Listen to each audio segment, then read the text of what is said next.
estamos? ¿Qué tal? Muy buenas tardes a todos, muy buenas tardes a todos. ¿Cómo va? Bien, bien. La verdad que días agitados estamos pasando en nuestro país. Y ayer leía, después de las elecciones PASO, una columna de José del Río, uno de los periodistas de La Nación, donde indicaba que a la microsegmentación le pegó un knockout la macrorealidad.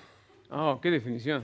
Sí, la verdad que me impactó mucho. ¿Qué es la microsegmentación? La microsegmentación está basado en lo que es dirigir mensajes a públicos específicos y si tenés públicos específicos, que a cada uno le llegue un texto, una imagen diferente, pero analizados previamente, hecho un estudio y decir, bueno, a ver, a este público que le quiero destinar este mensaje le está preocupando esta situación. A partir de los datos, por ejemplo, que leen de lo que vos publicás en Facebook. Tal cual. Vos, Facebook como uno de los... Claro, digo como el más masivo tal vez probablemente.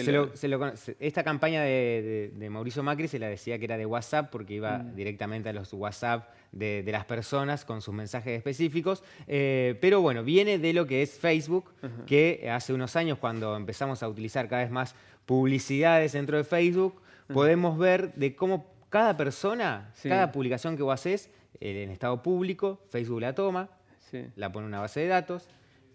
Si vos le das un me gusta a una foto de una persona jugando al fútbol, ya te cataloga en otra categoría y empieza a tomar datos tuyos de todo lo que vas haciendo en el día a día. Esto seguramente no es nuevo para los que nos están escuchando y los que nos están viendo. ¿Por qué? Porque ustedes dirán, sí, ya sabemos que Facebook nos saca todos los datos, pero ahí empezamos a decir, bueno, hasta dónde tenemos la privacidad y hasta dónde hemos cedido la privacidad nuestra a una empresa con tal de no estar fuera de. Claro. Con tal de no estar fuera de. Ese documental que estamos viendo ahí se llama Nada es privado, es uno de los éxitos de Netflix de esta temporada. Para quienes no lo vieron, habla sobre este tema que está abordando Marito y comienza con una pregunta interesante que hace un docente, le hace a sus alumnos, que aquí hemos charlado, no sé si al aire o fuera de aire, pero le pregunta, levante la mano aquel que alguna vez sintió que lo estaban escuchando a través del teléfono celular. Tal cual, y le empiezan a levantar la mano y él lo que les explica es, posiblemente, primero que no hay una respuesta dada a las empresas, ellos dicen que no,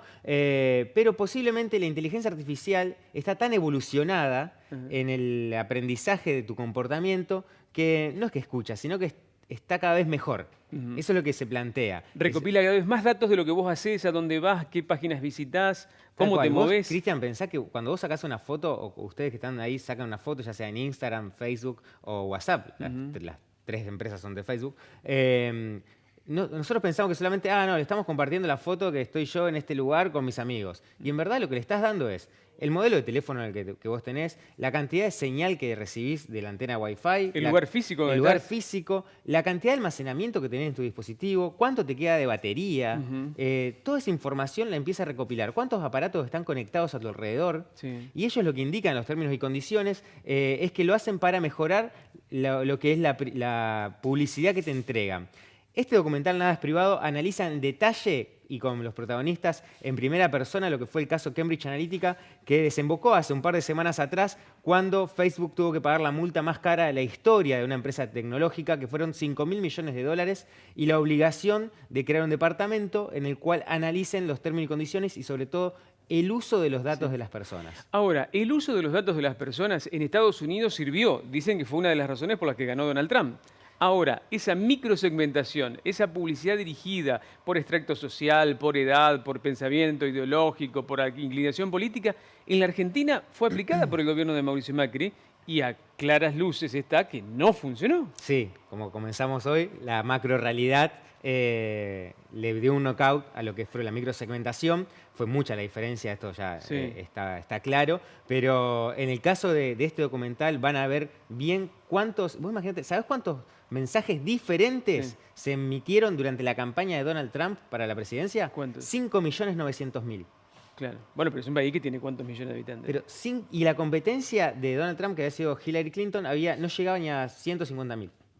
Bueno, ahí tuvo mucha injerencia, pero aquí evidentemente no funcionó, porque el que tenía el recurso ese era el gobierno con la base de datos de ANSES, con un montón de facilidades de acceso mucho más que pueda tener la oposición. Sí, utilizarse se utilizó seguramente, Sí. pero no No ha sido anduvo. efectivo. No ha sido efectivo por esta gran diferencia que hubo y las urnas y los ciudadanos, ustedes y nosotros hemos votado y bueno, hemos emitido nuestra Pero decisión. tampoco funcionó en los mensajes tradicionales. Si vos pensás No. que la televisión en general, los grandes medios hegemónicos estuvieron a favor del gobierno, y tampoco funcionó eso. No, tal cual no. Creo que hace un replanteo general de la De comunicación. lo que es la como pocas propaganda, veces. lo que es la propaganda política en nuestro país, sí, habrá que ver qué empiezan a desarrollar ahora. Claro. En vista de lo que van a venir estos meses. En cuanto a mensaje, considero personalmente que, y es más un análisis casi político, de decir, no le sirvió tirar la pelota al otro durante estos meses de campaña, no le sirvió. Vamos a ver cuál es su estrategia y en lo que sí me compete a mí es decir, bueno, a ver, ¿cómo van a llevar esa estrategia a la práctica en lo que es redes sociales y todo lo que son los canales digitales? Sí. Esa es la clave. ¿Y qué tanto se puede revertir, ¿no? el resultado? Dicen que el gobierno nacional, por ejemplo, o el oficialismo en su campaña, decidió que el día que empezaron a salir los spots televisivos, sacó la publicidad de la televisión y la dirigió Y dirigió a lo que es digital. a lo digital, Sí, exclusivamente. sí. Hay que analizar las diferentes audiencias, los diferentes públicos. No todos toman el mismo mensaje del mismo modo en las plataformas. En el caso de la microsegmentación, al ser cada vez más micro, en teoría debería ser más efectivo. Lo vimos en Estados Unidos, hay un caso concreto que muestra este documental que los invitamos a ver, que es cuando ellos detectan que en ciertos estados del norte de los Estados Unidos había muchos indecisos y estaban preocupados por la seguridad de la frontera.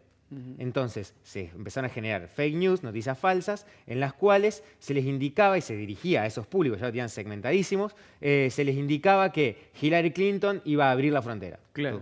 Supongamos un caso así. Entonces generaban toda la campaña de propaganda política de ese modo y claro, empezaron a generar muchos memes, muchas... Pero me parece que nosotros hemos aprendido de esa experiencia. Y, por ejemplo, nos llega a nosotros la elección esta con el antecedente de las fake news. Estamos advertidos de que existen las fake news, de que hay noticias falsas en el medio. Entonces abrimos los ojos. Ya no es tan fácil engañarnos con este tipo de cuestiones. Sí, sí.